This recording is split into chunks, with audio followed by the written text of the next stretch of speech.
ਜਦੋਂ ਅਸੀਂ ਖਾਲਸਾ ਪੰਥ ਦੀ ਗੱਲ ਕਰਦੇ ਹਾਂ ਤੇ ਇਸ ਗੱਲ ਦਾ ਧਿਆਨ ਰਹੇ ਕਿ ਲਗਭਗ 230 ਸਾਲ 1469 ਤੋਂ 1699 ਤੱਕ ਉਹੀ ਥਾਟ ਹੈ, ਜੋਤ ओहा जुगत साए सह काया फेर पलटी है। ਜਦੋਂ ਅਸੀਂ ਇਹ ਦਾਅਵੇ ਨਾਲ ਕਹਿੰਦੇ ਹਾਂ ਕਿ ਅਸੀਂ ਕੱਢ ਕੌਮ ਹੈ ਜਾਂ ਅਸੀਂ ਕੱਢ ਧਰਮ ਹੈ ਤੇ ਕਈ ਵਾਰ ਇਸ ਤੋਂ ਵੀ ਵੱਡੀ ਸਟੇਟਮੈਂਟ ਸਿੱਖ ਤਹਿਜ਼ੀਬ ਹੈ, ਸਿੱਖ ਸਿਵਲਾਈਜੇਸ਼ਨ ਹੈ। ਜਦੋਂ ਇੱਕ ਰਾਜ ਭਾਗ ਟੁੱਟਦਾ ਦੂਸਰਾ ਆਇਆ ਤੇ ਪਹਿਲੀ ਵਾਰ ਸਾਨੂੰ ਉਸ ਦੀ ਹਿਸਟੋਰੀਸਿਟੀ ਪ੍ਰੂਵ ਹੋਈ ਕਿ ਗੁਰੂ ਨਾਨਕ ਸਾਹਿਬ ਬਗਦਾਦ ਆਏ ਸਨ।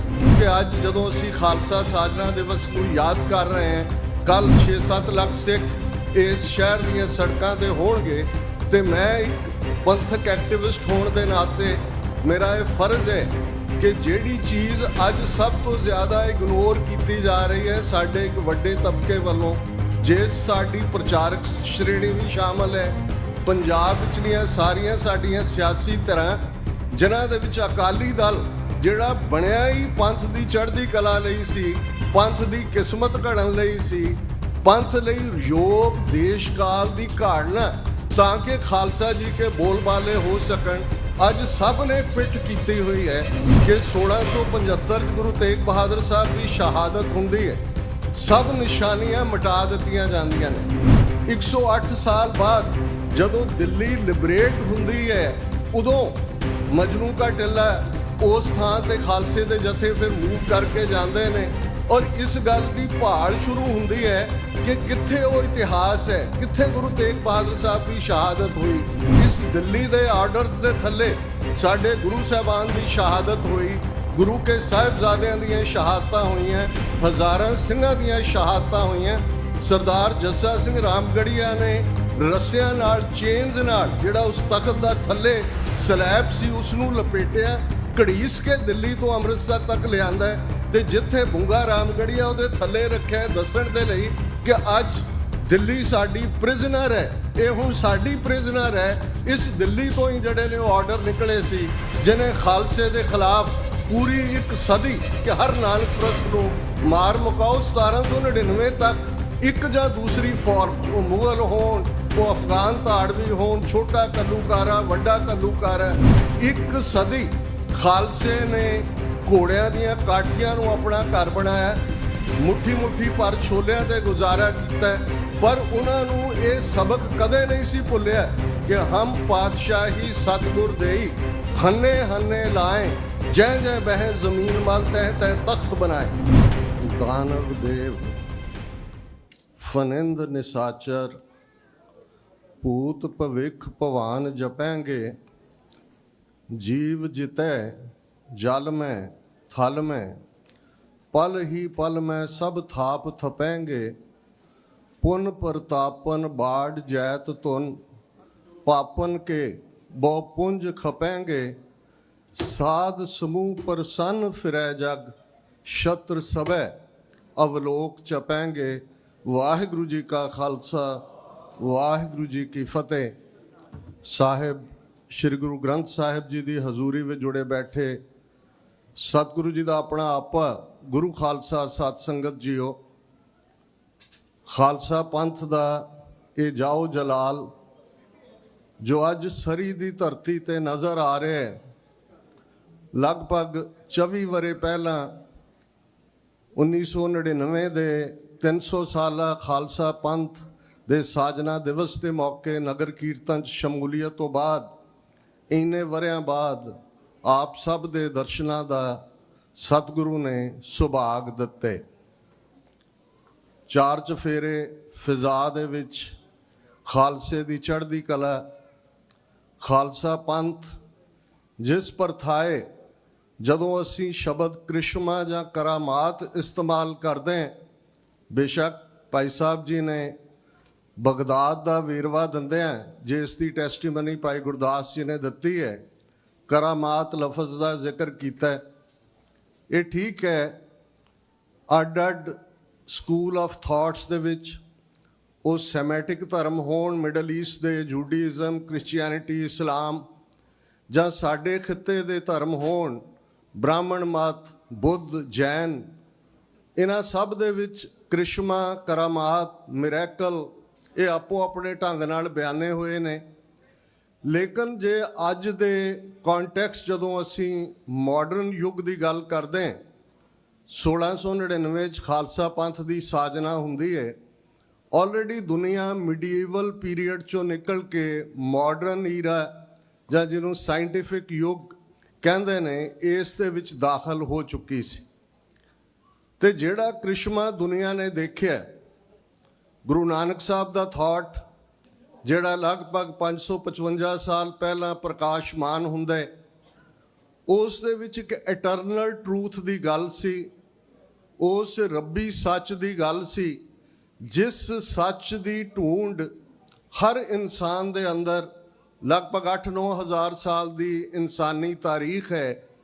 ਤੇ ਇਹ ਸਵਾਲ ਹਰ ਜਗਿਆਸੂ ਦੇ ਅੰਦਰ, ਹਰ ਸੀਕਰ ਆਫਟਰ ਦਾ ਟਰੂਥ ਦੇ ਅੰਦਰ ਆਂਦਾ ਹੈ, ਮੈਂ ਕੌਣ ਹੈ, ਮੈਂ ਕਿੱਥੋਂ ਆਇਆ, ਮੈਂ ਕਿੱਥੇ ਜਾਣਾ, ਜੀਵਨ ਦਾ ਮਕਸਦ ਕੀ ਹੈ।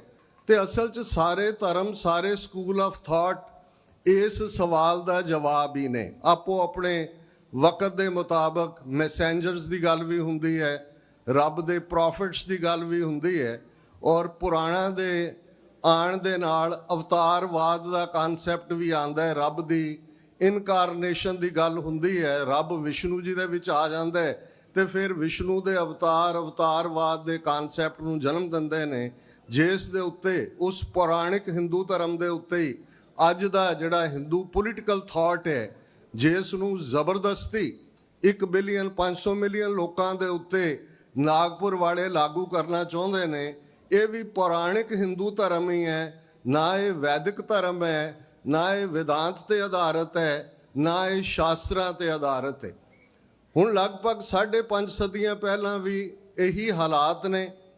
ਭਾਈ ਗੁਰਦਾਸ ਜੀ ਜਿਹੜੇ ਸਾਡੇ ਸਭ ਤੋਂ ਵੱਡੇ ਥਿੰਕਰ ਵੀ ਨੇ, ਉਸ ਦੌਰ ਦੇ ਹਿਸਟੋਰੀਅਨ ਵੀ ਨੇ, ਫਿਲਾਸਫਰ ਵੀ ਨੇ, ਔਰ ਬੜੇ ਆਜ਼ਜ਼ੀ ਦੇ ਨਾਲ ਗੁਰਸਿੱਖੀ ਰੂਪ ਨੂੰ ਜਿਵੇਂ ਉਹਨਾਂ ਨੇ ਗੁਰਸਿੱਖ ਦੇ ਕਰੈਕਟਰ ਦੇ ਵਿੱਚ ਫਿੱਟ ਹੋਏ ਨੇ, ਉਹ ਸਾਡੇ ਲਈ ਆਦਰਸ਼ ਗੁਰਸਿੱਖ ਵੀ ਨੇ। ਔਰ ਉਹ ਉਸ ਪੀਰੀਅਡ ਨੂੰ ਜਦੋਂ ਬਿਆਨਦੇ ਨੇ ਤੇ ਉਹਨਾਂ ਦੀ ਇੱਕ ਵਾਰ 4 ਵਰਣ 4 ਮਜ਼ਹਬਾਂ ਜੱਗ ਵਿੱਚ ਹਿੰਦੂ ਮੁਸਲਮਾਨ ਨੇ, ਤੁਸੀਂ ਸਾਰੇ ਵਾਕਿਫ ਹੋ, ਉਸ ਦੀਆਂ ਕਨਕਲੂਡਿੰਗ ਤੁਕਾਂ ਨੇ, ਸੱਚ ਕਿਨਾਰੇ ਰਹਿ ਗਿਆ, ਖੈ ਮਰਦੇ ਬਾਹਮਣ ਮੌਲਾਣੇ, ਸਿਰੋਂ ਨਾ ਮਿੱਟੇ ਆਵਣ ਜਾਣੇ।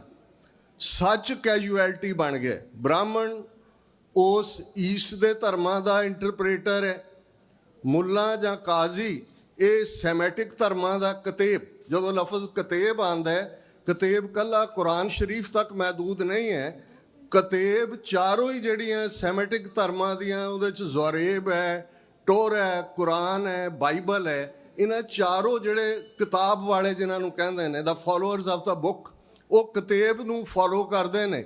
ਇਸੇ ਲਈ ਜਦੋਂ ਬੁੱਲੇ ਸ਼ਾਹ ਵੀ ਕਹਿੰਦਾ ਭਾਵੇਂ ਫੂਲ ਕਿਤਾਬਾਂ ਚਾਰੇ, ਤੇ ਉਹ ਚਾਰੋਂ ਕਿਤਾਬਾਂ ਦੀ ਗੱਲ ਕਤੇਬ ਦੇ ਵਿੱਚ ਹੈ। ਔਰ ਇਸਲਾਮ ਕਿਉਂਕਿ ਇਹਨਾਂ ਚਾਰਾਂ ਦੀ ਲਿਸਟ ਸਭ ਤੋਂ ਲੇਟੈਸਟ ਹੈ, ਇਸ ਲਈ ਉਹਦੇ 'ਚ ਉਹਨਾਂ ਚਾਰਾਂ ਦਾ ਟਰੂਥ ਇਨਹੈਰੈਂਟ ਹੈ। ਤੇ ਵੇਦਾਂ ਦੀ ਗੱਲ ਬ੍ਰਾਹਮਣ ਦੇ ਕੋਲ ਉਹ ਰਾਈਟ ਹੈ। ਤੇ ਭਾਈ ਸਾਹਿਬ ਯਾਦ ਦਹਾਨੀ ਕਰਵਾਉਂਦੇ ਨੇ ਕਿ ਜਿਹੜੀ ਇਹ ਢੂੰਡ ਸੀ ਸੱਚ ਦੀ, ਸੱਚ ਤਾਂ ਕੈਜੂਅਲਟੀ ਬਣ ਗਿਆ, ਸੱਚ ਮਾਰ ਮੁਕਾਇਆ ਗਿਆ। ਤੇ ਬਾਹਮਣ ਤੇ ਮੌਲਾਣੇ ਦੋਨੋਂ ਹੀ ਇਹਨਾਂ ਥਾਟਸ ਦੇ ਇੰਟਰਪ੍ਰੇਟਰ ਬਣੇ ਹੋਏ ਨੇ। ਤੇ 4 ਚਫੇਰੇ ਹਨੇਰਾ, ਅੰਧੀ ਰਈਅਤ ਗਿਆਨ ਵਿਹੂਣੀ, ਭਾਏ ਪਰੇ ਮੁਰਦਾਰ। ਤੁਸੀਂ ਸਾਰੇ ਇਸ ਤੋਂ ਵਾਕਿਫ ਹੋ। ਗੁਰੂ ਨਾਨਕ ਸਾਹਿਬ ਪ੍ਰਕਾਸ਼ਮਾਨ ਹੁੰਦੇ ਨੇ, ਇੱਕ ਨਵਾਂ ਥਾਟ, ਇੱਕ ਨਵਾਂ ਕੋਇਨ। ਬਹੁਤ ਵਾਰ ਮੈਂ ਇਹ ਸੋਚਦਾ ਸੀ ਕਿ ਜਦੋਂ ਭਾਈ ਸਾਹਿਬ ਨੇ ਕਿਹਾ ਮਾਰਿਆ ਸਿੱਕਾ ਜਗਤ ਵਿੱਚ, ਨਾਨਕ ਨਿਰਮਲ ਪੰਥ ਚਲਾਇਆ, ਹੁਣ ਸਿੱਕਾ ਲਫ਼ਜ਼ ਕੋਇਨ ਰਿਪਰੈਜ਼ੈਂਟ ਕਰਦਾ ਹੈ। ਜਦੋਂ ਕਿਸੇ ਦੀ ਬਾਦਸ਼ਾਹਤ ਖਤਮ ਹੁੰਦੀ ਸੀ, ਨਵਾਂ ਬਾਦਸ਼ਾਹ ਆਉਂਦਾ ਸੀ ਤੇ ਪੁਰਾਣੇ ਸਿੱਕੇ ਇਰਰੈਲੇਵੈਂਟ ਹੋ ਜਾਂਦੇ ਸੀ। ਉਹਨਾਂ ਦੀਆਂ ਮਿੰਟਸ ਦੇ ਵਿੱਚ, ਉਹਨਾਂ ਦੀਆਂ ਟਕਸਾਲਾਂ ਦੇ ਵਿੱਚ ਨਵੇਂ ਸਿੱਕੇ ਘੜੇ ਜਾਂਦੇ ਸੀ ਤੇ ਇਹ ਐਲਾਨ ਹੁੰਦਾ ਸੀ ਕਿ ਪੁਰਾਣੀ ਬਾਦਸ਼ਾਹੀ ਮੁੱਕ ਗਈ ਹੈ, ਹੁਣ ਨਵਾਂ ਥਾਟ, ਨਵਾਂ ਸਿੱਕਾ ਹੈ। ਬਹੁਤ ਵਾਰ ਅਸੀਂ ਖਾਲਸਾ ਰਾਜ ਜਾਣ ਦੇ ਉੱਤੇ 1849 'ਚ ਸਾਡਾ ਰਾਜ ਅੰਗਰੇਜ਼ਾਂ ਦੇ ਪੇਟੇ ਪਿਆ ਹੈ। ਸਾਡੇ ਸਾਹਮਣੇ ਦੁਖੀਏ ਮਾਂ ਪੁੱਤ ਦੀ ਕਹਾਣੀ ਵੀ ਹੁੰਦੀ ਹੈ, ਦਲੀਪ ਸਿੰਘ ਮਹਾਰਾਣੀ ਜਿੰਦਾਂ ਦੀ। ਔਰ ਅੱਜ ਵੀ ਲਗਭਗ 173 ਸਾਲ ਬਾਅਦ ਵੀ ਜਦੋਂ ਅਸੀਂ ਮਹਾਰਾਜਾ ਰਣਜੀਤ ਸਿੰਘ ਨੂੰ ਯਾਦ ਕਰਦੇ ਹਾਂ ਜਾਂ ਲਾਹੌਰ ਦੇ ਅੰਦਰ ਗਿਆ ਸ਼ਾਹੀ ਕਿਲੇ ਤੇ ਖਲੋ ਕੇ ਦੇਖਦੇ ਹਾਂ ਤੇ ਅਸੀਂ ਆਪਣੇ ਗਵਾਚੇ ਰਾਜ ਭਾਗ ਦੇ ਨੈਣ ਨਕਸ਼ ਲੱਭ ਰਹੇ ਹੁੰਦੇ ਹਾਂ। ਪਰ ਇੱਕ ਗੱਲ ਦਾ ਧਿਆਨ ਰਹੇ, ਔਰ ਇਸ ਦੇ ਬਹੁਤ ਜਿਹੜੇ ਨੇ ਹਿਸਟੋਰੀਕਲ ਵੇਰਵੇ ਨੇ, ਕਿ ਜਦੋਂ ਅੰਗਰੇਜ਼ਾਂ ਦਾ ਯੂਨੀਅਨ ਜੈਕ ਲਾਲ ਦਿੱਲੀ ਦੇ ਲਾਹੌਰ ਦੇ ਸ਼ਾਹੀ ਕਿਲੇ ਤੇ ਫਹਿਰਾਣ ਲੱਗਾ ਤੇ ਪਹਿਲਾ ਆਰਡਰ ਸੀ ਕਿ ਜਿੰਨੇ ਸਿੱਖ ਰਾਜ ਦੇ ਸਿੱਕੇ ਨੇ ਉਹ ਸਾਰੇ ਲਿਆਓ, ਕਿਉਂਕਿ ਚਾਂਦੀ ਦਾ ਰੁਪਈਆ ਹੁੰਦਾ ਸੀ ਤੇ ਉਸ ਦੇ ਸਬੂਤ ਨੇ ਕਿ ਕਿੰਨੇ ਮਹੀਨੇ ਉਹ ਚਾਂਦੀ ਢਲਦੀ ਰਹੀ। ਉਹਦਾ ਉਹਨਾਂ ਨੇ ਥੋੜਾ ਬਹੁਤ ਕੰਸੈਸ਼ਨ ਦਿੱਤਾ ਤੇ ਫਿਰ ਨਵਾਂ ਰਾਜ ਦਾ ਸਿੱਕਾ ਚੱਲਿਆ। ਇਹ ਪੋਲੀਟੀਕਲ ਪਾਵਰ ਦੀ ਚੇਂਜ ਵੀ ਕੋਇਨ ਦੇ ਨਾਲ ਹੁੰਦੀ ਹੈ। ਤੇ ਇੱਥੇ ਭਾਈ ਗੁਰਦਾਸ ਯਾਦ ਦਹਾਨੀ ਕਰਵਾਉਂਦੇ ਨੇ ਕਿ ਇਹ ਵੇਦ ਕਿਤਾਬਾਂ ਵਾਲੇ ਥਾਟ ਦੇ ਵਿੱਚ ਹੁਣ ਇੱਕ ਨਵਾਂ ਸਿੱਕਾ ਆਇਆ, ਮਾਰਿਆ ਸਿੱਕਾ ਜਗਤ ਵਿੱਚ ਨਾਨਕ ਨਿਰਮਲ ਪੰਥ ਚਲਾਇਆ। ਇਹ ਨਿਰਮਲ ਪੰਥ ਦੀ ਗੱਲ ਫਿਰ ਸ਼ਬਦ ਜਿੱਤੀ ਸਿੱਧ ਮੰਡਲੀ ਕੀਤੋਸ ਆਪਣਾ ਪੰਥ ਨਿਰਾਲਾ। ਪੰਥ ਦੀ ਗੱਲ ਜਦੋਂ ਅਸੀਂ ਖਾਲਸਾ ਪੰਥ ਦੀ ਗੱਲ ਕਰਦੇ ਹਾਂ ਤੇ ਇਸ ਗੱਲ ਦਾ ਧਿਆਨ ਰਹੇ ਕਿ ਲਗਭਗ 230 ਸਾਲ 1469 ਤੋਂ 1699 ਤੱਕ ਉਹੀ ਥਾਟ ਹੈ, ਜੋਤ ओहा जुगत साए सह काया फेर पलटी है। थॉट प्रोसेस चल रही है, एक सिविलाइजेशन घड़ी जा रही है, एक तहजीब घड़ी जा रही है। ਜਦੋਂ ਅਸੀਂ ਇਹ ਦਾਅਵੇ ਨਾਲ ਕਹਿੰਦੇ ਹਾਂ ਕਿ ਅਸੀਂ ਕੱਢ ਕੌਮ ਹੈ ਜਾਂ ਅਸੀਂ ਕੱਢ ਧਰਮ ਹੈ ਤੇ ਕਈ ਵਾਰ ਇਸ ਤੋਂ ਵੀ ਵੱਡੀ ਸਟੇਟਮੈਂਟ ਸਿੱਖ ਤਹਿਜ਼ੀਬ ਹੈ, ਸਿੱਖ ਸਿਵਲਾਈਜੇਸ਼ਨ ਹੈ। ਔਰ ਸਿਵਲਾਈਜੇਸ਼ਨ ਦੇ ਵਿੱਚ ਉਹ ਸਾਰੇ ਤੱਤ ਹੁੰਦੇ ਨੇ, ਥਾਟ ਵੀ ਹੁੰਦਾ ਹੈ, ਉਹਨਾਂ ਦੀ ਜ਼ਬਾਨ ਵੀ ਹੁੰਦੀ ਹੈ, ਉਹਨਾਂ ਦੀ ਮਰਿਆਦਾ ਵੀ ਹੁੰਦੀ ਹੈ, ਉਹਨਾਂ ਦਾ ਲਾਈਫ ਸਟਾਈਲ ਵੀ ਹੁੰਦਾ ਹੈ, ਉਹਨਾਂ ਦਾ ਨਿਸ਼ਾਨਾ ਵੀ ਹੁੰਦਾ ਹੈ, ਉਹਨਾਂ ਦਾ ਪਹਿਰਾਵਾ ਵੀ ਹੁੰਦਾ ਹੈ ਔਰ ਉਹਨਾਂ ਦੀ ਟੈਰੀਟਰੀ ਵੀ ਹੁੰਦੀ ਹੈ। ਤੇ ਇਹ ਸਭ ਨੂੰ ਮਿਲਾ ਕੇ ਹੀ ਸਿਵਲਾਈਜੇਸ਼ਨ ਦੀ ਗੱਲ ਹੁੰਦੀ ਹੈ। ਬਗਦਾਦ ਦੀ ਗੱਲ ਕਰਦੇ ਆ, ਇਸ ਗੱਲ ਦਾ ਧਿਆਨ ਰਹੇ ਕਿ ਇਹ ਗੁਰੂ ਨਾਨਕ ਸਾਹਿਬ ਦੀ ਯਾਦ ਦੇ ਵਿੱਚ ਜਿਹੜਾ ਬਗਦਾਦ ਸ਼ਹਿਰ ਤੋਂ ਬਾਹਰ ਕਬਰਸਤਾਨ ਦੇ ਵਿੱਚ 2 ਕਮਰੇ ਉਸਾਰੇ ਹੋਏ ਸੀ, ਉਹ ਵੀ 2003 'ਚ ਜਦੋਂ ਅਮਰੀਕਾ ਨੇ ਇਰਾਕ ਦੇ ਉੱਤੇ ਹਮਲਾ ਕੀਤਾ ਤਾਂ ਉਹ ਬੜੇ ਨੁਕਸਾਨੇ ਗਏ। ਇਹ ਕਦੇ ਵੀ ਨਾ ਲੱਭਦੇ। 600 ਸਾਲ ਸਾਰਾ ਮਿਡਲ ਈਸਟ ਸਣੇ ਅੱਜ ਦੇ ਇਰਾਕ ਦੇ, ਸਾਊਦੀ ਅਰੇਬੀਆ, ਲਬਨਾਨ, ਜਾਰਡਨ, ਸੀਰੀਆ, ਇਹ ਸਾਰੇ ਆਟੋਮਨ ਅੰਪਾਇਰ ਦੇ ਥੱਲੇ ਸੀ, ਜਿਹਨੂੰ ਸਲਤਨਤ ਉਸਮਾਨੀਆ ਕਿਹਾ ਜਾਂਦਾ ਸੀ। ਔਰ ਜਦੋਂ ਫਸਟ ਵਰਲਡ ਵਾਰ 'ਚ ਇਹ ਆਟੋਮਨ ਅੰਪਾਇਰ ਦੇ ਖਿਲਾਫ ਅੰਗਰੇਜ਼ ਔਰ ਅਲਾਈਡ ਫੋਰਸਿਸ ਲੜੀਆਂ, ਇੱਕ ਪਾਸੇ ਜਰਮਨ, ਜਾਪਾਨ, ਉਹੀ ਕੰਬੀਨੇਸ਼ਨ ਸੈਕੰਡ ਵਰਲਡ ਵਾਰ ਦਾ ਸੀ। ਔਰ ਉੱਥੇ ਬਿਲਕੁਲ ਸਿੱਖ ਫੌਜ ਗਈ ਪਹਿਲੀ ਵਾਰ, ਔਰ ਬਸਰਾ ਔਰ ਬਗਦਾਦ, ਬਹੁਤ ਵਾਰ ਅਸੀਂ ਬਸਰਾ, ਬਗਦਾਦ, ਗਜ਼ਨੀ ਇਹ ਸ਼ਹਿਰ ਜਦੋਂ ਦੇਖਦੇ ਹਾਂ ਤਾਂ ਅਸੀਂ ਬੜੇ ਮਾਣ ਨਾਲ ਕਹਿੰਦੇ ਹਾਂ ਕਿ ਅਸੀਂ ਉਸ ਤਹਿਜ਼ੀਬ ਦੇ ਮਾਲਕ ਹੈ ਕਿ ਜਦੋਂ ਪੰਜਾਬ ਦੀਆਂ ਬੱਚੀਆਂ ਉਸ ਗੰਗਾ ਜਮਨਾ ਕਲਚਰ ਦੀਆਂ ਬੱਚੀਆਂ ਕਹਿੰਦੀਆਂ ਸੀ ਮੋੜੀ ਬਾਬਾ ਕੱਛ ਵਾਲਿਆ ਰਨ ਜਾਂਦੀ ਬਸਰੇ ਨੂੰ, ਅਸੀਂ ਛਡਾ ਕੇ ਲਿਆਂਦੇ ਸੀ ਬਸਰਾ ਬਗਦਾਦ। ਬਗਦਾਦ ਪਹਿਲੀ ਵਾਰ 600 ਸਾਲ ਬਾਅਦ ਗੁਰੂ ਨਾਨਕ ਸਾਹਿਬ 16ਵੀਂ ਸਦੀ 'ਚ ਉੱਥੇ ਜਾਂਦੇ ਨੇ ਔਰ ਸਿੱਖ ਫੌਜੀ, ਇੱਕ ਸਿੱਖ ਅਫਸਰ ਉਹ ਟਹਿਲ ਰਿਹਾ ਹੈ, ਉਹ ਕਬਰਸਤਾਨ ਵੱਲ ਨਿਕਲਿਆ, ਉਹਨੇ ਇੱਕ ਪੱਟੀ ਦੇਖੀ, ਕਿਉਂਕਿ ਜ਼ੁਬਾਨ ਉਹਨਾਂ ਦੀ ਅਰਬੀ ਸੀ, ਉਰਦੂ ਨਹੀਂ ਸੀ, ਬਾਅਦ ਦੇ ਵਿੱਚ ਥੋੜੇ ਬਹੁਤ ਹਿੱਸੇ 'ਚ ਫਾਰਸੀ ਸੀ। ਤਾਂ ਉਸਨੇ ਉਸ ਬਹਿਲੋਲ ਦਸਤਗੀਰ ਦੇ ਨਾਲ ਗੁਫ਼ਤਗੂ ਵਾਲੀ ਜਿਹੜੀ ਇਬਾਰਤ ਹੈ, ਸਕ੍ਰਿਪਟ ਹੈ, ਉਹਨੇ ਦੇਖੀ। ਔਰ ਇੱਥੋਂ ਸਾਨੂੰ, ਕਿਉਂਕਿ ਟੈਸਟੀਮਨੀ ਤਾਂ ਸੀ ਭਾਈ ਗੁਰਦਾਸ ਜੀ ਦੀ ਕਿ ਬਾਬਾ ਬਗਦਾਦ ਗਏ ਔਰ ਬਾਹਰ ਜਾਏ ਕੀ ਆਸਥਾਨਾ, ਇਹ ਪਹਿਲਾ ਸਬੂਤ ਸੀ। ਜਦੋਂ ਇੱਕ ਰਾਜ ਭਾਗ ਟੁੱਟਦਾ ਦੂਸਰਾ ਆਇਆ ਤੇ ਪਹਿਲੀ ਵਾਰ ਸਾਨੂੰ ਉਸ ਦੀ ਹਿਸਟੋਰੀਸਿਟੀ ਪ੍ਰੂਵ ਹੋਈ ਕਿ ਗੁਰੂ ਨਾਨਕ ਸਾਹਿਬ ਬਗਦਾਦ ਆਏ ਸਨ। ਹੁਣ ਅਸੀਂ ਆਪਣੇ ਪਾਸੇ ਵੱਲ ਜਾਈਏ, ਦਿੱਲੀ 1675 'ਚ ਗੁਰੂ ਤੇਗ ਬਹਾਦਰ ਸਾਹਿਬ ਦੀ ਸ਼ਹਾਦਤ ਹੁੰਦੀ ਔਰ ਲਗਭਗ 108 ਸਾਲ ਬਾਅਦ 1783 ਦੇ ਵਿੱਚ 30,000 ਖਾਲਸੇ ਦੀ ਫੌਜ ਉਸ ਮੁਕਾਮ ਦੇ ਉੱਤੇ ਦਿੱਲੀ 'ਚ, ਜਿੱਥੇ ਅੱਜ 30,000 ਕੋਰਟਸ ਨੇ, ਇਹਦਾ ਨਾਂ ਹੀ 30,000 ਇਸ ਲਈ ਹੈ ਕਿ 30,000 ਖਾਲਸੇ ਦੀ ਫੌਜ ਸਰਦਾਰ ਜੱਸਾ ਸਿੰਘ ਆਹਲੂਵਾਲੀ ਹੈ, ਸਰਦਾਰ ਬਘੇਲ ਸਿੰਘ ਔਰ ਸਰਦਾਰ ਮਹਾਂ ਸਿੰਘ ਔਰ ਸਰਦਾਰ ਜੱਸਾ ਸਿੰਘ ਰਾਮਗੜੀਆ, ਇਹਨਾਂ ਦੀ ਕਮਾਨ ਦੇ ਵਿੱਚ ਇਸ ਥਾਂ ਦੇ ਉੱਤੇ ਮੁਕਾਮ ਕੀਤਾ ਸੀ। ਇਤਿਹਾਸ ਅਸੀਂ ਦੁਹਰਾਉਂਦੇ ਹਾਂ ਕਿਉਂਕਿ ਅੱਜ ਜਦੋਂ ਅਸੀਂ ਖਾਲਸਾ ਸਾਜਨਾ ਦਿਵਸ ਨੂੰ ਯਾਦ ਕਰ ਰਹੇ ਹਾਂ, ਕੱਲ੍ਹ 6-7 ਲੱਖ ਸਿੱਖ ਇਸ ਸ਼ਹਿਰ ਦੀਆਂ ਸੜਕਾਂ 'ਤੇ ਹੋਣਗੇ ਤੇ ਮੈਂ ਇੱਕ ਪੰਥਕ ਐਕਟਿਵਿਸਟ ਹੋਣ ਦੇ ਨਾਤੇ ਮੇਰਾ ਇਹ ਫਰਜ਼ ਹੈ ਕਿ ਜਿਹੜੀ ਚੀਜ਼ ਅੱਜ ਸਭ ਤੋਂ ਜ਼ਿਆਦਾ ਇਗਨੋਰ ਕੀਤੀ ਜਾ ਰਹੀ ਹੈ ਸਾਡੇ ਇੱਕ ਵੱਡੇ ਤਬਕੇ ਵੱਲੋਂ, ਜਿਸ ਸਾਡੀ ਪ੍ਰਚਾਰਕ ਸ਼੍ਰੇਣੀ ਵੀ ਸ਼ਾਮਲ ਹੈ, ਪੰਜਾਬ ਵਿਚਲੀਆਂ ਸਾਰੀਆਂ ਸਾਡੀਆਂ ਸਿਆਸੀ ਧਿਰਾਂ, ਜਿਨ੍ਹਾਂ ਦੇ ਵਿੱਚ ਅਕਾਲੀ ਦਲ ਜਿਹੜਾ ਬਣਿਆ ਹੀ ਪੰਥ ਦੀ ਚੜ੍ਹਦੀ ਕਲਾ ਲਈ ਸੀ, ਪੰਥ ਦੀ ਕਿਸਮਤ ਘੜਨ ਲਈ ਸੀ, ਪੰਥ ਲਈ ਯੋਗ ਦੇਸ਼ ਕਾਲ ਦੀ ਘਾੜਨਾ ਤਾਂ ਕਿ ਖਾਲਸਾ ਜੀ ਕੇ ਬੋਲਬਾਲੇ ਹੋ ਸਕਣ, ਅੱਜ ਸਭ ਨੇ ਪਿੱਠ ਕੀਤੀ ਹੋਈ ਹੈ। ਔਰ ਭਾਈ ਅੰਮ੍ਰਿਤਪਾਲ ਸਿੰਘ ਹੋਰਾਂ ਨਾਲ ਵਾਕਿਆ 18 ਮਾਰਚ ਤੋਂ ਲੈ ਕੇ ਅੱਜ ਜਦੋਂ ਅਸੀਂ ਗੱਲ ਕਰ ਰਹੇ ਹਾਂ, ਤੁਸੀਂ ਹਰ ਇੱਕ ਵੱਲ ਨਜ਼ਰ ਮਾਰੋਗੇ, ਤੁਹਾਨੂੰ ਇਹ ਹਕੀਕਤ ਜ਼ਾਹਰ ਹੁੰਦੀ ਹੈ ਕਿ ਕੌਣ ਕਿੱਥੇ ਖੜਾ ਹੈ। ਕਿਸੇ ਬਾਰੇ ਕੋਈ ਨਾਂ ਲੈ ਕੇ ਟਿੱਪਣੀ ਕਰਨ ਦੀ ਲੋੜ ਨਹੀਂ ਹੈ। ਇਹ ਉਹੀ ਭਗੌੜਾਪਨ ਨਜ਼ਰ ਆਉਂਦਾ ਹੈ। ਔਰ ਇੱਕ ਵੱਡਾ ਤਬਕਾ ਅੱਜ ਜਿਹੜਾ ਕਿ ਆਪਣੇ ਅਸਲ ਨਾਲੋਂ ਟੁੱਟ ਕੇ ਇੱਕ ਰਿਚੁਅਲਿਸਟਿਕ, ਇੱਕ ਫੈਸਟੀਵਿਟੀ, ਇੱਕ ਸੈਲੀਬ੍ਰੇਸ਼ਨ, ਇੱਕ ਹੋ ਹਾ ਉਸ ਕਿਸਮ ਦੀ ਸਿੱਖੀ ਨੂੰ ਡਿਫਾਈਨ ਕਰਨਾ ਸ਼ਾਇਦ ਜ਼ਿਆਦਾ ਬਿਹਤਰ ਸਮਝਦਾ ਹੈ। ਪਰ ਅਸੀਂ ਇਹ ਸਮਝਦੇ ਹਾਂ ਕਿ ਸਾਡੇ ਸਿਰ ਤੇ ਸ਼ਹੀਦਾਂ ਦੇ ਡੁੱਲੇ ਖੂਨ ਦਾ ਕਰਜ਼ ਹੈ। 20ਵੀਂ ਸਦੀ ਦੇ ਮਹਾਨ ਸਿੱਖ ਸ਼ਹੀਦ ਸੰਤ ਜਰਨੈਲ ਸਿੰਘ ਜੀ ਖਾਲਸਾ ਪਿੰਡਰਾਂ ਵਾਲਿਆਂ ਦੇ ਅਲਫਾਜ਼, ਖਾਲਸਾ ਜੀ ਸ਼ਹੀਦਾਂ ਦੇ ਖੂਨ ਦਾ ਹੱਕ ਲੈਣਾ। ਤੇ ਜੇ ਅਸੀਂ ਆਪਣੀ ਗੱਲ, ਔਰ ਇਹ ਦਸ਼ਮੇਸ਼ ਦਰਬਾਰ ਨੂੰ ਸ਼ਰਫ ਹਾਸਲ ਹੈ ਕਿ ਇਸ ਥਾਂ ਦੀ ਸ਼ੁਰੂਆਤ ਹੀ ਇਸ ਮੁੱਦੇ ਦੇ ਉੱਤੇ ਹੁੰਦੀ ਹੈ। ਇਸ ਧਰਤੀ ਤੋਂ ਜਾ ਕੇ ਨੌਜਵਾਨਾਂ ਨੇ ਸ਼ਹਾਦਤਾਂ ਵੀ ਪਾਈਆਂ ਹੋਈਆਂ ਨੇ ਔਰ ਤੁਸੀਂ ਖਾਲਿਸਤਾਨ ਦੇ ਪਰਚਮ ਨੂੰ ਬੁਲੰਦ ਰੱਖਿਆ ਹੋਇਆ ਹੈ। ਪਰ ਜਿਹੜੇ ਸਿਰਫ ਧਾਰਮਿਕ ਗੱਲ ਕਰਨ ਤੱਕ ਮਹਿਦੂਦ ਰੱਖਣਾ ਚਾਹੁੰਦੇ ਨੇ, ਮੈਂ ਯਾਦ ਦਹਾਨੀ ਕਰਵਾਉਣਾ ਚਾਹੁੰਦਾ ਕਿ 1675 'ਚ ਗੁਰੂ ਤੇਗ ਬਹਾਦਰ ਸਾਹਿਬ ਦੀ ਸ਼ਹਾਦਤ ਹੁੰਦੀ ਹੈ। ਸਭ ਨਿਸ਼ਾਨੀਆਂ ਮਿਟਾ ਦਿੱਤੀਆਂ ਜਾਂਦੀਆਂ ਨੇ। 108 ਸਾਲ ਬਾਅਦ ਜਦੋਂ ਦਿੱਲੀ ਲਿਬਰੇਟ ਹੁੰਦੀ ਹੈ, ਉਦੋਂ ਮਜਨੂ ਕਾ ਟਿੱਲਾ ਉਸ ਥਾਂ ਤੇ ਖਾਲਸੇ ਦੇ ਜਥੇ ਫਿਰ ਮੂਵ ਕਰਕੇ ਜਾਂਦੇ ਨੇ ਔਰ ਇਸ ਗੱਲ ਦੀ ਭਾਲ ਸ਼ੁਰੂ ਹੁੰਦੀ ਹੈ ਕਿ ਕਿੱਥੇ ਉਹ ਇਤਿਹਾਸ ਹੈ, ਕਿੱਥੇ ਗੁਰੂ ਤੇਗ ਬਹਾਦਰ ਸਾਹਿਬ ਦੀ ਸ਼ਹਾਦਤ ਹੋਈ। ਇੱਕ ਮਾਸ਼ਕੀ ਦੀ ਧੀ ਮਿਲਦੀ ਹੈ ਜਿਹੜੀ ਬਹੁਤ ਬੁੱਢੀ ਹੋ ਚੁੱਕੀ ਹੈ। ਉਹਨੇ ਕਿਹਾ ਜੀ ਮੈਂ ਛੋਟੀ ਜਿਹੀ ਸੀ, ਮੈਂ ਆਪਣੀ ਮਾਂ ਦੇ ਨਾਲ ਉਸ ਥੜੇ ਨੂੰ ਧੋਤਾ ਸੀ ਜਿਸ ਦੇ ਉੱਤੇ ਗੁਰੂ ਤੇਗ ਬਹਾਦਰ ਸਾਹਿਬ ਨੂੰ ਬਿਠਾਇਆ ਗਿਆ ਸੀ। ਫਿਰ ਅਸੀਂ ਗੁਰੂ ਸਾਹਿਬ ਨੇ ਇਸ਼ਨਾਨ ਕੀਤਾ ਹੈ। ਇਵੇਂ ਇਹ ਥਾਵਾਂ ਲੱਭੀਆਂ ਜਾਂਦੀਆਂ ਨੇ ਕਿ ਆਹ ਸੀਸਗੰਜ ਹੋਏਗਾ, ਆਹ ਬੰਗਲਾ ਸਾਹਿਬ ਹੈ, ਰਕਾਬਗੰਜ ਹੈ, ਮੋਤੀ ਬਾਗ ਹੈ, ਇਹ ਫਲਾਣਾ। ਇਵੇਂ ਨਹੀਂ ਹੈ।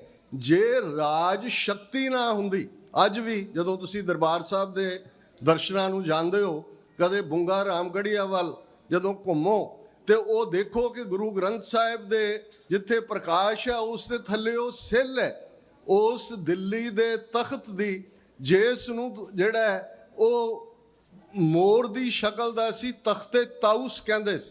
ਤਾਊਸ ਮੋਰ ਨੂੰ ਕਹਿੰਦੇ ਨੇ ਫਾਰਸੀ 'ਚ। ਉਹ ਤਾਂ ਜਦੋਂ 1739 'ਚ ਨਾਦਰ ਸ਼ਾਹ ਆਇਆ, ਤਖਤ ਆ ਉਹ ਲੈ ਗਿਆ। ਅੱਜ ਵੀ ਉਹ ਤਹਿਰਾਨ ਦੇ ਇੱਕ ਮਿਊਜ਼ੀਅਮ 'ਚ ਪਿਆ।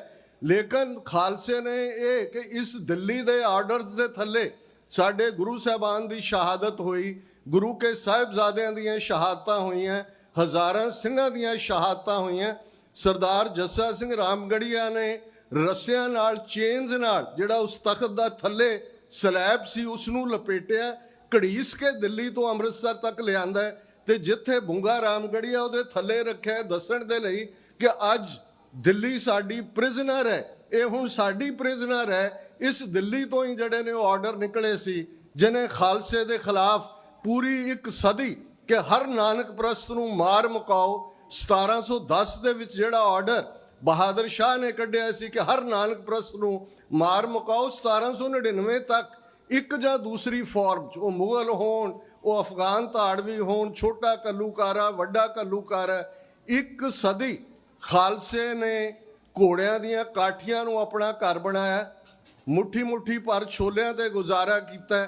ਪਰ ਉਹਨਾਂ ਨੂੰ ਇਹ ਸਬਕ ਕਦੇ ਨਹੀਂ ਸੀ ਭੁੱਲਿਆ ਕਿ ਹਮ ਪਾਤਸ਼ਾਹੀ ਸਤਗੁਰ ਦੇਈ, ਹੰਨੇ ਹੰਨੇ ਲਾਏ, ਜੈ ਜੈ ਬਹਿ ਜ਼ਮੀਨ ਮਲ ਤਹਿ ਤਹਿ ਤਖਤ ਬਣਾਏ, ਕਿ ਅਸੀਂ ਪਾਤਸ਼ਾਹੀ ਸੋਵਰਨਿਟੀ ਪ੍ਰਭੂ ਸਤਾ ਘੋੜੇ ਦੇ ਹੰਨੇ ਨਾਲ ਬੰਨੀ ਹੋਈ ਹੈ। ਜਿੱਥੇ ਜਿੱਥੇ ਵੀ ਕੱਲਾ ਕੱਲਾ ਸਿੱਖ ਬੈਠਦਾ ਉਹ ਸੋਵਰਨ ਹੈ। ਸੋਵਰਨਿਟੀ ਸਟੇਟ ਆਫ ਮਾਈਂਡ ਹੈ। ਗੁਲਾਮੀ ਕੋਈ ਕੱਲੀ ਕੋਈ ਪੈਰਾਂ ਦੇ ਵਿੱਚ ਜੰਜੀਰਾਂ ਜਾਂ ਕੜੀਆਂ ਨੂੰ ਨਹੀਂ ਕਹਿੰਦੇ, ਉਹ ਸਟੇਟ ਆਫ ਮਾਈਂਡ ਹੈ। ਜਦੋਂ ਤੱਕ ਇੱਕ ਵੀ ਸਿੱਖ, ਬਾਬਾ ਬੋਤਾ ਸਿੰਘ, ਬਾਬਾ ਗਰਜਾ ਸਿੰਘ ਕੀ ਰਿਪਰੈਜ਼ੈਂਟ ਕਰਦੇ ਨੇ, ਉਹਨਾਂ ਕੋਲ ਕਿਹੜੀਆਂ ਤੋਪਾਂ ਸਨ, ਪਿੱਠਾਂ ਨਾਲ ਪਿੱਠਾਂ ਜੋੜ ਕੇ ਸੋਟਿਆਂ ਦੇ ਨਾਲ ਉਹਨਾਂ ਨੇ ਸ਼ਹਾਦਤ ਪਾਈ। ਪਰ ਮੈਂ ਬਹੁਤ ਵਾਰ ਕਹਿੰਦਾ ਕਿ ਅਸੀਂ ਬਾਬਾ ਬੰਦਾ ਸਿੰਘ ਬਹਾਦਰ ਦੇ ਸਿੱਖ ਰਾਜ ਦੀ ਗੱਲ ਕਰਦੇ ਹਾਂ, ਅਸੀਂ ਸਰਕਾਰੇ ਖਾਲਸਾ ਮਹਾਰਾਜਾ ਰਣਜੀਤ ਸਿੰਘ ਦੇ ਰਾਜ ਦੀ ਗੱਲ ਕਰਦੇ ਹਾਂ, ਅਸੀਂ 12 ਮਿਸਲਾਂ ਦੇ ਸਿੱਖ ਰਾਜ ਦੀ ਗੱਲ ਕਰਦੇ ਹਾਂ। ਪਰ ਇੱਕ ਉਹ ਵੀ ਰਾਜ ਸੀ, ਭਾਵੇਂ ਉਹ 5-6 ਦਿਨ ਹੀ ਰਿਹਾ, ਜਿਹੜਾ ਬਾਬਾ ਬੋਤਾ ਸਿੰਘ ਬਾਬਾ ਗਰਜਾ ਸਿੰਘ ਨੇ ਸਿਰਜਿਆ ਸੀ। ਤੇ ਉਹਨਾਂ ਦੀਆਂ ਸ਼ਹੀਦੀਆਂ ਵੀ ਆਪਣੇ ਰਾਜ ਦੀ ਟੈਰੀਟਰੀ ਦੇ ਵਿੱਚ ਹੀ ਹੋਈਆਂ। ਜਦੋਂ ਉਹਨਾਂ ਨੇ ਐਲਾਨ ਕੀਤਾ ਸੀ ਕਿ ਖਾਲਸੇ ਦੀ ਚੁੰਗੀ ਕਾਇਮ ਹੈ, ਸਰਕਾਰ ਕਾਇਮ ਕਰ ਦਿੱਤੀ ਗਈ ਹੈ, ਇੱਥੋਂ ਟੈਕਸ ਦੇ ਕੇ ਜਾਓਗੇ, ਇਹ ਖਾਲਸੇ ਦੀ ਸਟੇਟ ਆਫ ਮਾਈਂਡ ਹੈ। ਜਦੋਂ ਭਾਈ ਰਤਨ ਸਿੰਘ ਭੰਗੂ, ਜਿਹੜੇ ਭਾਈ ਮਹਿਤਾਬ ਸਿੰਘ ਮੀਰਾਂ ਕੋਟੀਆਂ ਦੇ ਪੋਤੇ ਨੇ, ਪ੍ਰਾਚੀਨ ਪੰਥ ਪ੍ਰਕਾਸ਼ ਜਿਹੜਾ ਸਾਡੇ ਇਤਿਹਾਸ ਦਾ ਸਭ ਤੋਂ ਪੁਰਾਣਾ ਸੋਰਸ ਹੈ, ਉਹ ਖਾਲਸਾ ਬਾਦਸ਼ਾਹ ਜਾਂ ਬਾਗੀ ਇਸ ਨੂੰ ਡਿਫਾਈਨ ਕਰਦੇ ਨੇ। ਜਾਂ ਸਿੱਖਾਂ ਦੀ ਇਹ ਸਟੇਟਮੈਂਟ 18ਵੀਂ ਸਦੀ ਦੀ, ਰਾਜ ਕਰੇ ਹੈ ਇੱਕ ਲੜ ਮਰੇ ਹੈ। ਮੈਂ ਅਮਰੀਕਾ 'ਚ ਰਹਿੰਦਾ, ਅਮਰੀਕਾ ਦੇ ਵਿੱਚ ਅੱਜ ਵੀ ਜਦੋਂ 4 ਜੁਲਾਈ ਦਾ ਦਿਨ ਡੈਕਲੇਰੇਸ਼ਨ ਆਫ ਇੰਡੀਪੈਂਡੈਂਸ ਦੇ ਤੌਰ ਤੇ ਮਨਾਇਆ ਜਾਂਦਾ ਤੇ ਉਸ ਦਿਨ 'ਚ ਸਭ ਤੋਂ ਜ਼ਿਆਦਾ ਅਹਿਮੀਅਤ 1 ਸਾਲ ਪਹਿਲਾਂ ਮਾਰਚ ਦੇ ਮਹੀਨੇ 1775 'ਚ ਵਰਜੀਨੀਆ ਦੇ ਰਿਚਮੰਡ ਸ਼ਹਿਰ ਦੇ ਇੱਕ ਚਰਚ ਦੇ ਵਿੱਚ ਖਲੋ ਕੇ ਇੱਕ 20 ਸਾਲਾਂ ਦੇ ਮੁੰਡੇ ਨੇ, ਪੈਟਰਿਕ ਡੇਵਿਡ, ਜਿਹਨੇ ਉਸ ਅਸੈਂਬਲੀ ਨੂੰ ਐਡਰੈਸ ਕਰਦਿਆਂ ਕਿਹਾ ਸੀ, ਗਿਵ ਮੀ ਲਿਬਰਟੀ ਔਰ ਗਿਵ ਮੀ ਡੈਥ, ਨਥਿੰਗ ਲੈਸ, ਕਿ ਜਾਂ ਮੈਨੂੰ ਆਜ਼ਾਦੀ ਚਾਹੀਦੀ ਹੈ ਜਾਂ ਮੈਨੂੰ ਮੌਤ ਚਾਹੀਦੀ ਹੈ। ਇਹ ਉਹੀ ਸਪਿਰਿਟ ਸੀ। ਜਦੋਂ ਤੁਸੀਂ ਉਸੇ ਦੌਰ 'ਚ 18ਵੀਂ ਸਦੀ ਦੇ ਸਿੰਘਾਂ ਦਾ ਕਿਰਦਾਰ ਦੇਖਦੇ ਹੋ ਤੇ ਅਸੀਂ ਰਾਜ ਕਰੇ ਹੈ ਇੱਕ ਲੜ ਮਰੇ ਹੈ, ਕਿ ਜਾਂ ਅਸੀਂ ਰਾਜ ਕਰਾਂਗੇ ਜਾਂ ਇਸ ਰਾਜ ਲਈ ਲੜਦੇ ਹੋਏ ਮਰ ਜਾਾਂਗੇ। ਗੁਲਾਮੀ ਕਿੱਥੋਂ ਆ ਗਈ? ਅੱਜ ਕਿਉਂ ਸਾਡਾ ਇੱਕ ਵੱਡਾ ਤਬਕਾ ਜਿਨ੍ਹਾਂ ਨੂੰ ਸਾਨੂੰ ਸਮਝਾਉਣ ਦੇ ਉੱਤੇ ਸਾਰਾ ਜ਼ੋਰ ਲੱਗਾ ਹੋਇਆ ਹੈ ਕਿ ਜੀ ਸਾਡੀ ਹੋਂਦ ਕੀ ਹੈ, ਸਾਡੀ ਸਟਰੈਂਥ ਕੀ ਹੈ। ਭਾਈ ਅੰਮ੍ਰਿਤਪਾਲ ਸਿੰਘ ਇੱਕ ਇਹ ਫਿਨੋਮੀਨੇ ਨੇ, ਇਸ ਗੱਲ ਦਾ ਧਿਆਨ ਰਹੇ, ਖਾਲਸਾ ਉਹ ਸਾਜ਼ ਹੈ। ਔਰ ਸਰ ਕਪੂਰ ਸਿੰਘ ਦੇ ਲਫ਼ਜ਼ ਮੈਂ ਅਕਸਰ ਦੁਹਰਾਉਂਦਾ ਕਿ ਹਰ ਸਾਜ਼ ਨੂੰ ਵਜਾਉਣ ਤੋਂ ਪਹਿਲਾਂ ਸੁਰ ਕੀਤਾ ਜਾਂਦਾ, ਉਹਦੀ ਟਿਊਨਿੰਗ ਕੀਤੀ ਜਾਂਦੀ। ਖਾਲਸਾ ਇੱਕ ਐਸਾ ਸਾਜ਼ ਹੈ ਜਿਸ ਨੂੰ 10 ਪਾਤਸ਼ਾਹੀਆਂ ਨੇ ਸੁਰ ਕੀਤਾ ਹੋਇਆ। ਸਿਰਫ ਠੀਕ ਨੋਟ ਤੇ ਉਂਗਲ ਰੱਖਣ ਦੀ ਲੋੜ ਹੈ, ਇਸ ਸਾਜ਼ ਨੇ ਗੁੰਜਾਰਾਂ ਪਾ ਦੇਣੀਆਂ ਨੇ। ਔਰ ਇਹ ਬਿਲਕੁਲ ਤੁਸੀਂ ਇਤਿਹਾਸ ਦੇ ਝਰੋਖੇ 'ਚੋਂ ਦੇਖੋਗੇ, ਬਾਬਾ ਬੰਦਾ ਸਿੰਘ ਬਹਾਦਰ ਨੇ ਉਂਗਲ ਟਿਕਾਈ ਤੇ ਸਾਜ਼ ਨੇ ਗੁੰਜਾਰਾਂ ਪਾ ਦਿੱਤੀਆਂ। ਧਰਤੀ 'ਚ 900 ਸਾਲ ਦਾ ਧਰਤੀ ਦਾ ਖਮੀਰ ਬਦਲ ਕੇ ਰੱਖ ਦਿੱਤਾ ਹੈ।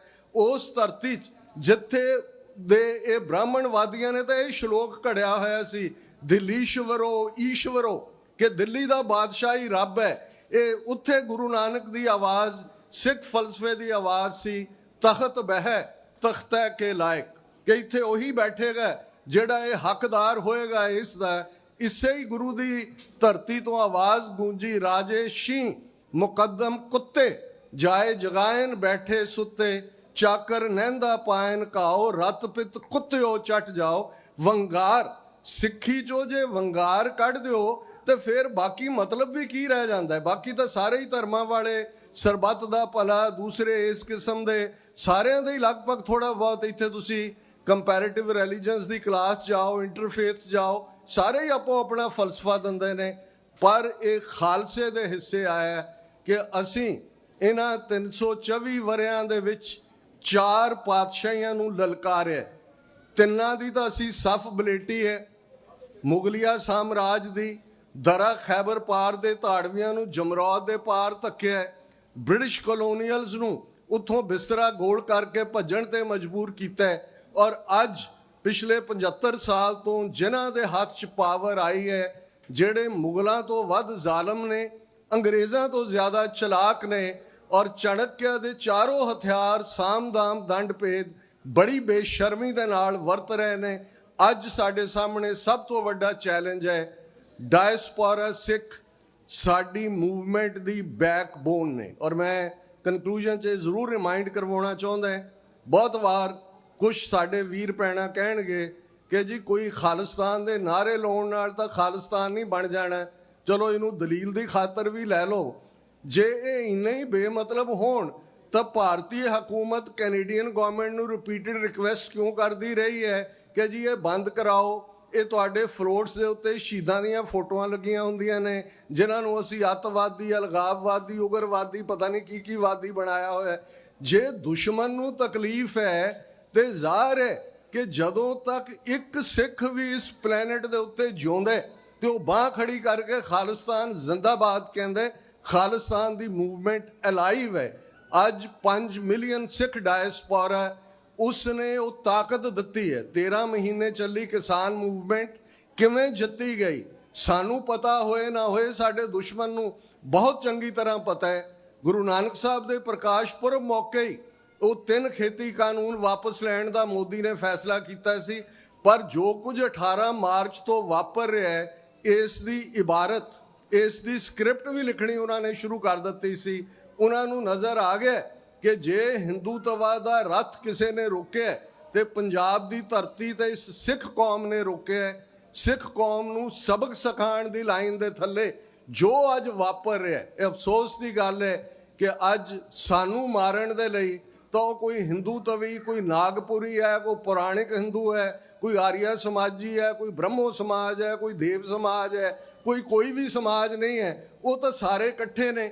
ਮੀਡੀਆ ਦਾ ਨੈਰੇਟਿਵ ਦੇਖੋ, ਸੋਸ਼ਲ ਮੀਡੀਆ ਤੇ ਦੇਖੋ, ਉਹਨਾਂ ਦੀਆਂ ਪੋਲੀਟੀਕਲ ਸ਼ੇਡਸ ਦੇ ਤੌਰ ਤੇ ਦੇਖੋ, ਤੇ ਸਾਡਾ ਇੱਕ ਵੱਡਾ ਤਬਕਾ ਅਸੀਂ ਬੈਠ ਕੇ ਆਪਣਿਆਂ ਦੇ ਵਿੱਚ ਹੀ ਮੀਨ ਮੇਕ ਕੱਢਣ ਤੇ ਲੱਗੇ ਹੋਏ ਹਾਂ। ਬਹੁਤ ਚੰਗੀ ਗੱਲ ਹੈ, ਐਨਾਲਿਸਿਸ ਹੋਣਾ, ਪੜਚੋਲ ਹੋਣੀ, ਪਰ ਉਹ ਬੰਦ ਕਮਰੇ 'ਚ ਹੁੰਦੀ ਹੈ। ਜਦੋਂ ਤੁਸੀਂ ਬਾਹਰ ਨਿਕਲ ਕੇ ਆਪਣਿਆਂ ਦੇ ਨੁਕਸ ਕੱਢਦੇ ਹੋ, ਫਿਰ ਤੁਸੀਂ ਆਪਾ ਪੜਚੋਲ ਨਹੀਂ ਕਰਦੇ, ਆਪਾ ਨਖੇਦੀ ਕਰਦੇ ਹੋ, ਸੈਲਫ ਕੰਡੈਮਨੇਸ਼ਨ ਕਰਦੇ ਹੋ।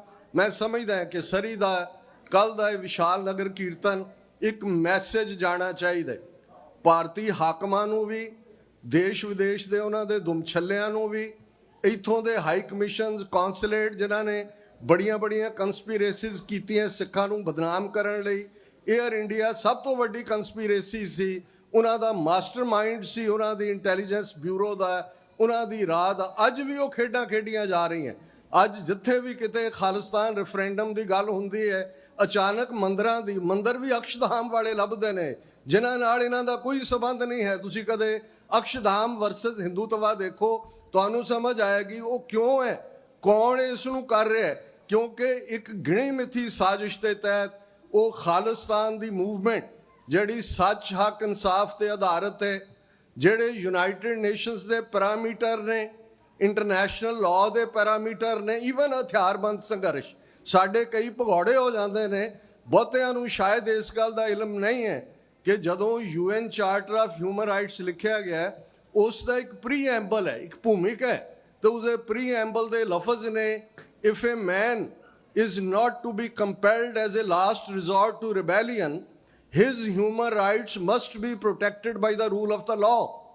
ਕਿ ਜੇ ਕਿਸੇ ਵੀ ਮਨੁੱਖ ਨੂੰ ਬਗਾਵਤ ਦੇ ਅਖੀਰਲੇ ਰਸਤੇ ਤੇ ਜਾਣ ਤੋਂ ਰੋਕਣਾ ਤੇ ਹਰ ਹਾਲਤ ਵਿੱਚ ਉਸ ਦੇ ਮਨੁੱਖੀ ਹੱਕਾਂ ਦੀ ਰਾਖੀ ਹੋਣੀ ਚਾਹੀਦੀ ਹੈ। ਹੁਣ ਤੁਸੀਂ ਜ਼ਫਰਨਾਮਾ ਕੱਢ ਲਓ, ਜ਼ਫਰਨਾਮੇ ਦਾ ਉਹ ਸ਼ੇਰ ਜੋ ਗੁਰੂ ਕਲਗੀਧਰ ਪਾਤਸ਼ਾਹ ਨੇ ਔਰੰਗਜ਼ੇਬ ਨੂੰ ਐਡਰੈਸ ਕੀਤਾ ਹੈ, ਚੁੰਕਾਰਜ਼ ਹਮਾ ਹੀਲਤੇ ਦਰਗੁਜ਼ਸਤ ਹਲਾਲ ਅਸਤ ਬੁਰਦਨ ਬਾ ਸ਼ਮਸ਼ੀਰ ਦਸਤ। ਹੁਣ ਇਹ ਪ੍ਰੀਐਂਬਲ UN ਚਾਰਟਰ ਦਾ ਇਸੇ ਸ਼ੇਰ ਦੀ ਟਰਾਂਸਲੇਸ਼ਨ ਹੈ ਕਿ ਭਾਈ ਜੇ ਸਾਰੇ ਰਸਤੇ ਬੰਦ ਹੋਣ ਤੇ ਫਿਰ ਹਥਿਆਰਬੰਦ ਸੰਘਰਸ਼ ਇਹ ਰੱਬ ਦੇ ਬੰਦਿਆਂ ਦਾ ਕੰਮ ਹੁੰਦਾ ਹੈ। ਅੱਜ ਸਾਡੀਆਂ ਯਾਦਾਂ 'ਚ ਮੌਜੂਦਾ 4 ਦਹਾਕਿਆਂ ਦੇ ਸਾਡੇ ਖਾਲਿਸਤਾਨੀ ਸੰਘਰਸ਼ ਦੇ ਯੋਧੇ ਸਿੰਘ ਸਿੰਘਣੀਆਂ ਹੋਣੇ ਚਾਹੀਦੇ ਨੇ। ਸਾਡੀਆਂ ਯਾਦਾਂ ਦੇ ਅੰਦਰ ਤਿਹਾੜ ਜੇਲ੍ਹ 'ਚ ਭਾਈ ਜਗਤਾਰ ਸਿੰਘ ਹਵਾਰਾ ਤੋਂ ਲੈ ਕੇ ਪੰਜਾਬ ਦੀਆਂ ਜੇਲ੍ਹਾਂ 'ਚ ਹੁਣ ਤਾਂ ਅਸੀਂ ਤਾਂ ਮੋਰਚਾ ਲਾ ਕੇ ਬੈਠੇ ਸੀ ਚੰਡੀਗੜ੍ਹ ਔਰ ਮੋਹਾਲੀ ਦੀਆਂ ਬਰੂਹਾਂ ਤੇ ਕਿ ਬੰਦੀ ਸਿੰਘ ਰਿਹਾ ਕਰੋ। ਉਹਨਾਂ ਨੇ ਹੁਣ ਨਵੇਂ ਕੀ ਇੱਕ ਨਵਾਂ ਕਾਲਾ ਪਾਣੀ ਲੱਭ ਲਿਆ, ਡਬਰੂਗੜ੍ਹ ਲੈ ਕੇ ਜਾ ਕੇ NSA ਲਾ ਕੇ। ਇਹ ਸਿਰਫ ਤੇ ਸਿਰਫ ਇਸ ਬਾਰੇ ਕੋਈ ਭੁਲੇਖਾ ਨਹੀਂ ਹੋਣਾ ਚਾਹੀਦਾ ਕਿ ਇਹਨਾਂ ਦੀ ਲੜਾਈ ਸਿੱਖ ਕੌਮ ਦੀ ਜਿਹੜੀ ਆਈਡੀਓਲੋਜੀ ਹੈ ਇਹ ਉਸ ਦੇ ਖਿਲਾਫ ਹੈ। ਉਹ ਤੁਹਾਨੂੰ ਜਜ਼ਬ ਕਰਨਾ ਚਾਹੁੰਦੇ ਨੇ। ਐਵੇਂ ਨਹੀਂ ਅਫਜ਼ਲ ਅਹਿਸਨ ਰੰਧਾਵਾ ਨੇ 9 ਜੂਨ 1984 ਨੂੰ ਜਦੋਂ ਨਵਾਂ ਘੱਲੂਕਾਰਾ ਨਜ਼ਮ ਲਿਖੀ ਤਾਂ ਉਹਦੇ 'ਚ ਉਹਨੇ ਇੱਕ ਤੁਕ ਕਹੀ, ਵੈਰੀਆਂ ਕੱਢ ਵਿਖਾਲਿਆ 5 ਸਦੀਆਂ ਦਾ ਵੈਰ। ਜੇ ਗੁਰਮਤ ਗਾਡੀ ਰਾਹ ਸੀ, ਜੇ ਸੱਚ ਕਿਨਾਰੇ ਰਹਿ ਗਿਆ, ਜੋ ਰਸਤਾ ਗੁਰਮਤ ਨੇ ਦੱਸਿਆ ਸੀ, ਤੇ ਫਿਰ ਲੜਾਈ ਉਦੋਂ ਹੀ ਸ਼ੁਰੂ ਹੋ ਗਈ ਸੀ ਥਾਟ ਦੀ। ਤੇ ਗੁਰੂ ਨਾਨਕ ਸਾਹਿਬ ਨੇ ਇਹਨੂੰ ਮੈਂਡੇਟਰੀ ਬਣਾਇਆ ਕਿ ਆਸਾ ਦੀ ਵਾਰ 'ਚ ਸਿੱਖ ਰੋਜ਼ ਪੜ੍ਹਨਗੇ, ਮੱਥੇ ਟਿੱਕਾ, ਤੇੜ ਧੋਤੀ ਕਖਾਈ, ਹੱਥ ਛੁਰੀ, ਜਗਤ ਕਸਾਈ। ਆਇਡੈਂਟੀਫਾਈ ਕੀਤਾ ਹੈ ਜਗਤ ਕਸਾਈ, ਬੁਚਰ ਆਫ ਦਾ ਵਰਲਡ। ਤੇ 10ਵੇਂ ਪਾਤਸ਼ਾਹ ਨੇ ਖਾਲਸਾ ਸਾਜ ਕੇ ਜਿਹੜੀ डायरेक्शन ਦਿੱਤੀ, जब लग खालसा रह न्यारा तब लग तेज दियो मैं सारा, जब ये करें विपरन की रीत मैं न करो इनकी प्रतीत। ਹੁਣ ਕੋਈ ਭੁਲੇਖਾ ਨਹੀਂ ਹੈ, ਸਾਡੀ ਲੜਾਈ ਕੋਈ ਹਿੰਦੂ ਧਰਮ ਦੇ ਖਿਲਾਫ ਨਹੀਂ ਹੈ, ਇਹ ਭੁਲੇਖਾ ਨਹੀਂ ਹੋਣਾ ਚਾਹੀਦਾ ਹੈ। 18ਵੀਂ ਸਦੀ 'ਚ ਵੀ ਸਾਡੀ ਲੜਾਈ ਕੋਈ ਇਸਲਾਮ ਦੇ ਖਿਲਾਫ ਨਹੀਂ ਸੀ, ਉਦੋਂ ਵੀ ਉਸ ਸਟੇਟ ਦੇ ਖਿਲਾਫ ਸੀ ਜਿਹੜੀ ਇਹ ਕਹਿੰਦੀ ਸੀ। ਜੇ ਇਸ ਬਾਰੇ ਭਾਈ ਸੰਤੋਖ ਸਿੰਘ ਜੀ ਨੇ ਜਦੋਂ ਇਹ ਕਿਹਾ ਕਿ ਛਾਏ ਜਾਤੀ ਏਕਤਾ ਅਨੇਕਤਾ ਬਿਲੋਏ ਜਾਤੀ, होवती कुचीलता कतेबन कुरान की, पाप परपक जाते धर्म तसक जाते वर्ण गरक जाते साहित्य वेदान की, देवी देव द्योरे संतोख सिंगा दूर होते रूप मिट जाते कथा वेदन पुराण के, श्री गुरु गोबिंद सिंह पावन परम शूर मूरत न होती जो पे करुणा निधान की। कि जे गुरु गोबिंद सिंह साहब करुणा निधान दया दी मूरत ना होंदे ਤਾਂ ਛਾਏ ਜਾਤੀ ਏਕਤਾ ਹੋ ਜਾਣੀ ਸੀ, ਅਨੇਕਤਾ ਵਿਲੋਏ ਜਾਤੀ। ਹੁਣ ਇਹ ਇੱਕ ਬੜੀ ਅਹਿਮ ਗੱਲ ਹੈ। ਔਰੰਗਜ਼ੇਬ ਵੀ ਏਕਤਾ ਕਰਨਾ ਚਾਹੁੰਦਾ ਸੀ, ਇਹ ਹਿੰਦੂਤਵੀ ਵੀ ਹਿੰਦੂਤਵਾ ਦੇ ਥੱਲੇ ਸਭ ਨੂੰ ਲਿਆ ਕੇ ਏਕਤਾ ਕਰਾਉਣਾ ਚਾਹੁੰਦੇ ਨੇ। ਤੇ ਜੇ ਅਸੀਂ ਔਰੰਗਜ਼ੇਬ ਨੂੰ ਵੰਗਾਰਿਆ ਮੁਗਲਿਆ ਰਾਜ ਦੀ ਸਫ ਵਲੇਟੀ, ਤੇ ਇਸ ਗੱਲ ਦਾ ਧਿਆਨ ਰਹੇ ਅੱਜ ਇਹ ਫਾਈਨਲ ਡੂ ਔਰ ਡਾਈ ਬੈਟਲ ਹੈ। ਇਸ ਵੇਲੇ ਕੋਈ ਚੋਇਸ ਨਹੀਂ ਹੈ, ਇਫ ਐਂਡ ਬਟ ਕੋਈ ਨਹੀਂ ਹੈ। ਜਾਂ ਅਸੀਂ ਰਾਜ ਕਰਾਂਗੇ ਜਾਂ ਲੜਦੇ ਹੋਏ ਮਰ ਜਾਾਂਗੇ, ਗੁਲਾਮੀ ਨਹੀਂ ਕਬੂਲਾਂਗੇ। ਇਹ ਮੈਸੇਜ ਹੈ।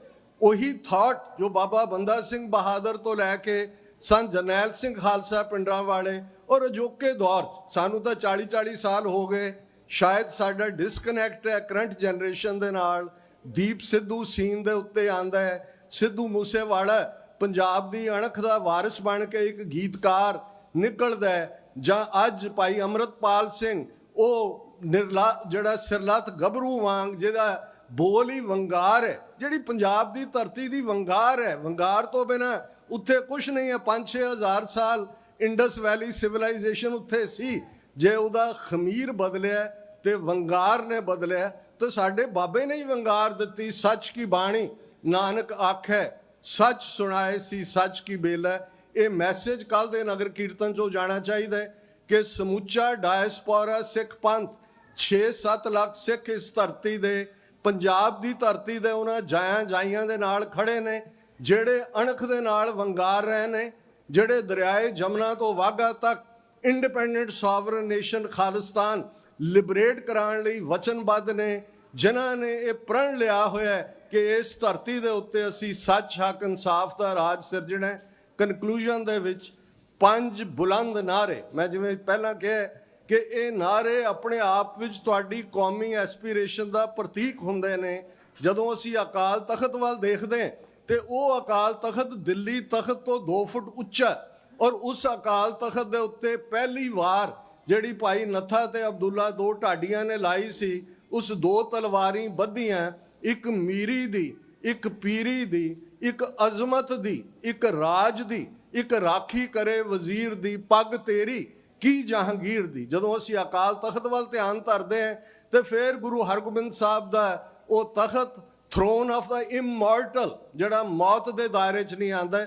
ਔਰ ਇਹੀ ਯਾਦ ਦਹਾਨੀ ਗੁਰੂ ਕਲਗੀਧਰ ਪਾਤਸ਼ਾਹ ਨੇ ਦਿੱਤੀ ਸੀ ਕਿ ਭਾਈ ਸਾਧ ਸਮੂਹ ਪ੍ਰਸੰਨ ਫਿਰੈ ਜਗ, ਕਿ ਖਾਲਸਾ ਇਸ ਲਈ ਸਾਜਿਆ ਗਿਆ ਇਸ ਕਿਸਮ ਦਾ ਪੋਲੀਟੀਕਲ ਸਿਸਟਮ, ਇਸ ਕਿਸਮ ਦਾ ਸੋਸ਼ਲ ਸਿਸਟਮ, ਇਸ ਕਿਸਮ ਦਾ ਇਕਨੋਮਿਕਲ ਸਿਸਟਮ ਸਿਰਜਿਆ ਜਾਏ ਤਾਂ ਕਿ ਭਲੇ ਲੋਕ, ਜਿਹਨੂੰ ਅਮਰੀਕਾ ਨੇ ਪਰਸੂਟ ਆਫ ਹੈਪੀਨੈਸ ਕਿਹਾ, ਸਾਧ ਸਮੂਹ ਪ੍ਰਸੰਨ ਫਿਰੈ ਜਗ, ਔਰ ਟਾਇਰੈਂਟ ਜਿਹੜੇ ਨੇ ਉਹ ਸਜ਼ਾ ਯਾਫਤਾ ਹੋਣ। ਖਾਲਸਾ ਅਕਾਲ ਪੁਰਖ ਕੀ ਫੌਜ, ਪ੍ਰਗਟਿਓ ਖਾਲਸਾ ਪਰਮਾਤਮ ਕੀ ਮੌਜ।